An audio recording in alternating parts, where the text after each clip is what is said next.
Rod দেখো কিরকম দেখতে হয়, দেখেছো কিরকম ব্যাকা? একটা স্টিলের রড হলো এইটা। এই যে প্যাডাস্টেল মোটামুটি রেডি হয়ে গেছে। রেডি হওয়ার পরে এই যে আমরা সেটিং করে নিয়েছি। এইবার সেটিং হওয়ার পরে যে সব প্যাডাস্টেল রেডি, এবার এখানে আমার কভার টভারগুলো ঠিকঠাক করে চেক করে প্যাডাস্টেল আর কলামকে ঠিকঠাক করে সেন্টারে রেখে আমাকে সবগুলো সেটিং করতে হবে। যখন সেটিং হয়ে যাবে তারপর এবার কংক্রিটিং হয়ে যাওয়ার পরে এই যে আমার প্যাডাস্টেলটা এইটুখানি বেরিয়ে থাকবে। আর পরে এটাকে আবার শাটারিং করে কংক্রিটিং করতে হবে। করার পরে শাটারিং পরে করতে হবে। এইভাবে দেখো, এই দেখো একটা শাটারিং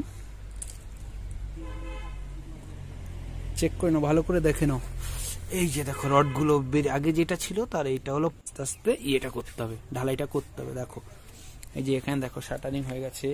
দেখো ভেতরে রড দেখো, আগে আগে ফুটিংটা ছিল না রড, সেইটা এখানে দেখো, এই নাও দেখে নাও।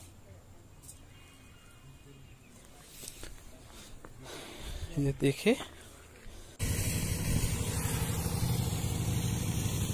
এই যে ওইটা হলো কলামের স্টার্টার। দেখো কলাম কিভাবে তৈরি করে। তার প্রথমে প্যাডাস্টেলের উপরে দেখো ছোট্ট একটা দিয়েছে, ওইটা হলো কলামের স্টার্টার।